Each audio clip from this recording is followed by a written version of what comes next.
한마디로 천냥빚을 갚는다 이런 속담이 있죠. 공감의 말은 인간관계를 더욱 돈독하게 하는 힘을 발휘하곤 하는데요. 그렇다면 말을 잘하기 위해서는 어떻게 해야 하는 걸까요? 실용서부터 경제, 경영, 인문학까지 실생활에 도움이 되는 책 함께 읽어보는 시간입니다. 듣고만 있어도 똑똑해지는 지식충전소 주경야독, 성신여자대학교 겸임교수이자 북튜버인 이시안 작가 함께하겠습니다. 안녕하세요. 네, 안녕하세요. 네, 오늘은 어떤 책을 소개해 주실 겁니까? 오늘은 조금 특이한 책을 소개하려고 합니다. 네. 굳이 따지자면요, 자기계발서에 가까운데요. 일반적인 자기계발서보다는 조금 가벼워요. 가볍다는 게 뭐 그 무게감이 적다라는 게 아주 좀 라이트한 느낌이라고 할 수 있는데, 그래서 살짝 인문 에세이 같은 느낌도 좀 나고요. 네. 일단 제목이 좀 그렇습니다. 문제는 그 문체 자체가 자기계발서 인문 에세이 중간 정도 형태라고 할 수 있고, 제목도 그런데 현직 아나운서인 김준호 님이 쓰신 책이 있거든요. 좋은 사람이 좋은 말을 한다입니다. 일단 좋은 사람이 먼저 돼야 될 것 같은 생각이 들게 하는 책인 것 그거 되게 같습니다. 중요한 마지막에 해야 될 그 주제인데 먼저 말씀해 보이시네요. 책 제목만 듣고도 이제 그런 느낌이 오는데요. 제가 이 책을 다 보고서 깜짝 놀랐습니다. 예, 왜요? 앞에 띠지를 이제 안 보고 그 책을 다 보고 띠지를 딱 봤더니 추천하신 분이 정치시사평론가 김성환 강력 추천 이렇게 되어 있더라고요. 이거 그러니까 오해할 수 있는 분들이 있을 것 같은데 제가 네네. 혹시 얘기해가지고 지금 갖고 나오셨나? 아닙니다. 것 같은데 전혀 지금 그거 아니라서 제가 오히려 깜짝 놀랐는데요. 띠지를 보고서 여기 계시네? 왜 여기 계시지? 하고 깜짝 놀랐거든요. 나중에 다 읽고서. 추천 요청을 받아가지고 제가 했는데 마침 또 갖고 나오셨어요. 네. 근데 자기계발서와 인문 에세이 중간 정도라고 말씀하셨는데요. 이게 어떤 중간이라는 게 어떤 겁니까? 기본적으로 이 책은 스피치에 대한 책이거든요. 예. 어떻게 하면 말을 잘할 수 있을지에 대해 이야기하는데, 사실 아나운서 출신들이 쓰는 스피치 책이 조금 뻔한 면이 있는 게 형식적인 면에 치중을 합니다. 발음이라든가 어조 어떻게 할 것인가 이런 얘기들을 하는데요. 그런데 이 책은 그런 게 정말 하나도 없어요. 내용에 대한 이야기입니다. 네. 그리고 사실 그게 맞는 말이거든요.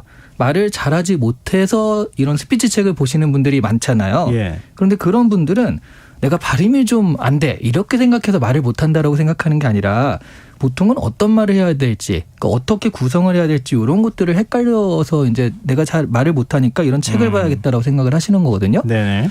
이 책은 어떤 내용을 이야기할지에 대한 스피치 책이라고 보시면 될 것 같아요. 그래서 내용에 대한 이야기다 보니까 뭐 진정성, 스토리 이런 얘기들이 나올 수밖에 없고요. 그리고 예시나 에피소드들이 심리학, 인문학, 그리고 작가님 본인 생활에서 굉장히 많이 나오더라고요. 그러다 보니까 뭐 자기 얘기할 때도 많고 가치관을 얘기할 때가 종종 있거든요. 근데 우리가 자기계발서를 보고 이 작가님에 대한 정보를 아는 경우들이 별로 없잖아요. 그냥 그렇죠. 뭐 기술적인 얘기만 있기 때문에. 근데 이 책은 자기계발서인데도 보고 나면 작가님이 아직 미혼이어서 종종 소개팅을 하고 있고 연로하신 부모님을 모시고 살며 1년에 한 번씩 여행을 하고 또 얼마 전에 한국 방송대상 앵커상을 수상했다 이런 것들을 알 수가 있습니다. 네. 굉장히 그 얘기 자주 하시더라고요. 그런 면에서 에세이 같은 느낌이 좀 드는 거고요. 하지만 명확하게는 이런 것을 소재로 해서 알려주는, 그러니까 말을 잘하는 방법에 대한 것을 알려주는 기본적으로 스피치에 대한 자기계발서라고 할 수 있습니다. 그러니까 스피치 책인데 말이 아니라 자기 개인적인 가치관, 경험들을 많이 담았다는 거잖아요. 네. 그런 부분에 대해서는 좀 흥미를 느낄 만한 대목일 것 같아요. 네, 아무래도 우리가 철학자 누구의 이야기다 이런 거보다는요, 실제 인물의 실화에 기반한 이야기에 흥미를 더 느끼는 편이거잖아요. 그렇죠. 그렇다고 뭐 그런 얘기만 있는 것도 아니고 사례들이 정말 매우 다양하게 등장을 합니다. 사례 자체도 흥미로운 게 되게 많거든요. 그래서 저도 책을 보다가 이거 재밌는데 해가지고 인터넷에 따로 뒤져가면서 사례를 또 메모한 것도 있고요. 하여튼 되게 흥미로운 사례들이 많아서 눈이 많이 가는 책이었습니다.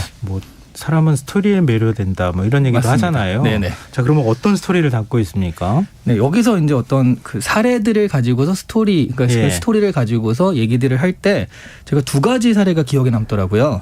하나가 뭐냐면, 일단 상대와 원하는 바를 이루기 위해서 능동적이고 적극적으로 대화하는 이상적 정보 추구자의 모습을 가져야 된다 이런 얘기를 하면서 예를 든 게 올리비아 하스예요.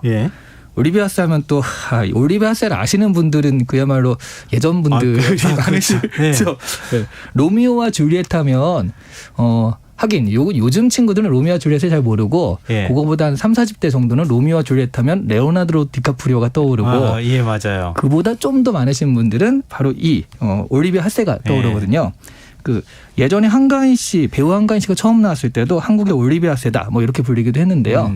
사실 올리비아 세는 뭐 로미오와 줄리엣도 유명하지만 그 이른바 그 은어 중에 뭐 베이비 페이스와 글래머러스한 몸매 이런 네. 걸 그 합쳐가지고 뭐 베이글 여다 뭐 이런 얘기들이 있잖아요. 요즘에 그런 표현들 쓰더라고요. 네네. 네. 올리비아 세가 바로 베이글녀로 굉장히 유명한 사람이었습니다. 근데 올리비아 세가 TV 토크쇼에 나갔는데요. 사회자가 그때 이제 한참 잘 나갈 때요. 예. 그때 사회자가 어떤 계기로 지금의 남편이랑 결혼을 하셨나요?라고 물었답니다. 예. 그랬더니 올리비아 세가 사회자의 눈을 딱 가린 다음에 예.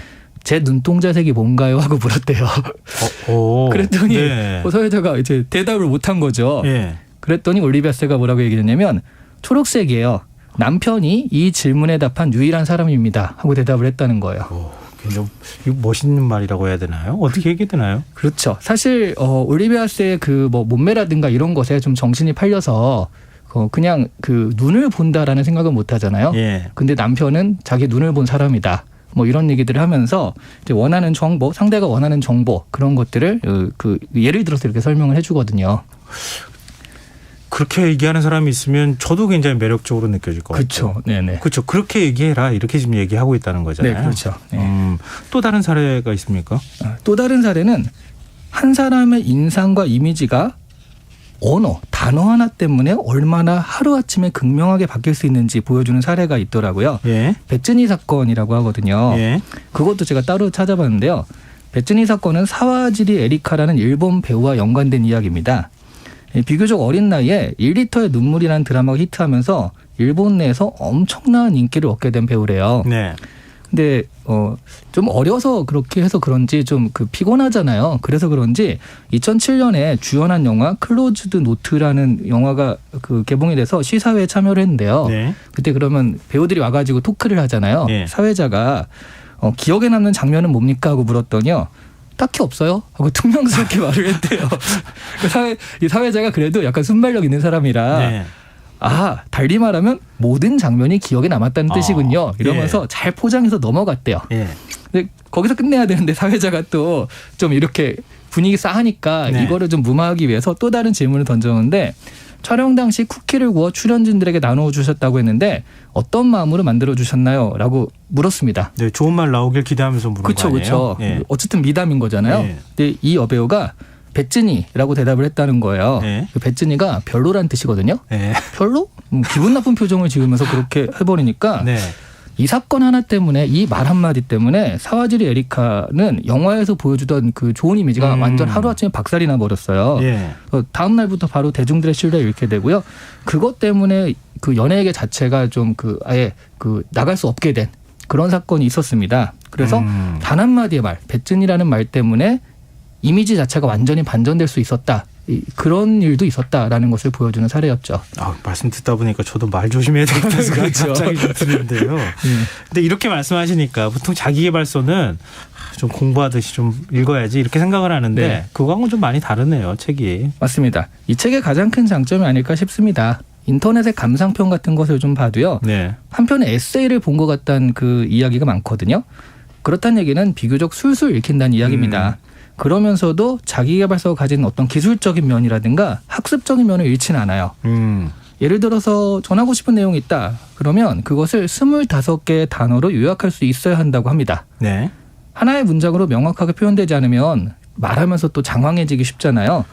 그러면서 또 그 제안하는 게 영화나 책 같은 걸 본 다음에 그것을 25단어 안쪽으로 축약해서 표현하는 연습을 해보자라고 예까지 보여줍니다. 예를 들어서 재벌가의 정략 결혼을 하게 된 여자가 초호화 유람선에서 우연히 만난 로맨틱한 일반인 남성과 죽음을 초월한 사랑을 완성해간다. 타이타닉 네. 영화죠. 예. 네. 아니면 형편없는 실적으로 해체 위기에 놓인 마약반이 국제 범죄 조직을 소탕하기 위해 위장 창업한 치킨집이 대박이 나서 수사와 장사가 주객이 전도된 상황을 만든다. 요거는 또 극한 직업이란 영화였죠. 예. 이런 식으로 자기가 이곳이 갈비인가 그렇죠. 수원 네. 왕갈비인가 그렇죠. 그래서 자기가 본 그 영화나 이런 것들을 책이나 이런 것들을 그냥 날려버리지 말고 이렇게 25자로 요약하는 연습을 해봐라. 이런 식으로 자기계발적인 부분도 분명히 짚어주고 있습니다. 전 며칠 전에 지인들하고 만났는데요. 저보고 이렇게 옆에 아내가 쿡쿡 찌르면서 네. 말이 너무 길어 이렇게 얘기하더라고요. 말을 간명하게 하는 거 굉장히 중요한 문제인 것 같아요. 저도 좀 정신 차리면서 조심해야 되겠다는 생각이 드네요. 자, 이 책의 전체적인 메시지를 좀 정리해 본다면요.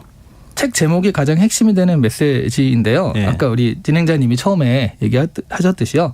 좋은 사람이 좋은 말을 한다라는 겁니다. 이때 좋은 사람이 어떤 사람인가 하는 것이 문제인데요. 예. 우선 진정성이 있어야겠고요. 다른 사람을 배려하는 마음. 그래서 다른 사람에 공감하는 마음이 있는 사람이 좋은 사람이다라는 거죠. 네. 이런 사람은 일단 매너와 예의가 있거든요. 노력하고 훈련하고 그리고 성실한 사람, 이런 사람이 좋은 사람이라고 할 수 있습니다. 그러니까 이제 스피치라는 게 마음에 없는 말을 잘하기 위해 기술을 배워서는 절대 늘지 않는다라는 얘기거든요. 네. 진정성 있고 좋은 사람이고자 노력하면 어떤 말을 해야 할지 알게 되는 거죠. 반대로 보면요. 그런 말을 하려고 의식적으로 노력하다 보면 우리는 좋은 사람이 될 수도 있다. 이렇게도 읽힐 수 있을 것 같아요. 예, 그렇게 뒤집을 수도 있겠네요. 네. 여기가. 근데 이 책의 부제가 진심을 전하고 공감을 만드는 40가지 말의 철학 이거던데요. 네. 기술이 아닌 철학이란 표현을 사용한 이유가 뭐 방금 전에 말씀하신 거하고 일맥상통하네요. 맞습니다. 요즘에 너무 기술적으로 말만 잘하는 것을 오히려 좋아하지 않는 것 같아요. 예. 최근 예능에서 인기를 끌고 있는 뭐 기안84라는 친구도 있고요. 너튜브를 하는 곽튜브 같은 사람들은 보면 절대 말을 잘한다라는 인상을 주는 사람들은 아니거든요. 네. 다만 자신만의 철학, 뭐 가치관, 생각 이런 것이 확고하니까 그 진정성이 있고요. 그런 진정성 있는 말하기를 한 사람입니다. 그 인생의 가치관, 행동의 철학 이런 그릇들을 확실하게 갖추면요. 말은 저는 물과 같다라고 생각을 해요. 예. 그 그릇에 맞는 모양으로 담기거든요. 그래서 우리는 말을 잘하려고 할 때 청산유수로 기술적으로 잘하려고 하기보다는 자신의 진정성을 전할 수 있는 말하기를 추구해야 한다라고 생각을 합니다. 네. 자, 그럼 끝으로 이 책을 읽어야 하는 이유 이것도 정리해 주시죠. 네. 스피치 책들이 좀 많잖아요. 예. 근데 외형적 기술로만 접근하는 스피치 책들이 좀 많습니다. 하지만 이 책에는 제가 보기에는 되게 장점인데 숫자 넘버링이 없어요. 아, 그래요? 1, 1-2, 1-3, 1-4는 식으로 여기에 기술 1번, 2번, 3번, 4번에서 넘버링하는 경우들이 있잖아요. 여기는 뭐 첫째, 둘째 이렇게 말로 하는 경우는 있어도 이렇게 기술적으로 그렇게 하는 부분은 없거든요. 그런 것들이 사실 기교적으로 접근하지 않는다는 뜻이거든요. 네. 그러면서도 진짜 좋은 스피치를 어떻게 할 것인지에 대한 본질적인 이야기를 또 하고 있습니다. 그 기술적인 부분도 뭐 아주 없는 건 아니지만 중요한 건 그런 진정성 있는 내용을 효과적으로 전하는 방법에 대한 이야기를 하고 있는 거거든요. 예. 그래서 좋은 인문 에세이이자 효과적인 스피치 책이다라고 볼 수 있을 것 같아요. 그래서 이런 분들 있죠. 자기계발서 읽기에는 좀 힘드신 분들, 이런 분들은 좀 재미있게 읽으면서도 학습 효과도 어느 정도 거둘 수 있는 그런 책이 될 것 같습니다. 말씀 듣다가 저도 매일 말하는 사람이잖아요. 네. 말을 공감 있게 할 수 있는 방법 저도 좀 고민해야 되겠다. 네. 그런 걸 다시 한번 깨닫는 시간이었던 것 같습니다. 그 고민을 하신 다음에 책으로 내시면 대박이 나실 수 있습니다. 네. 오늘 주경야도 지금까지 북튜버 이시안 작가와 함께했습니다. 고맙습니다. 네, 감사합니다. KBS 라디오 김성환의 시사야 1부 순서는 여기서 마무리하겠습니다. 전 11시 정각 2부에 다시 오겠습니다.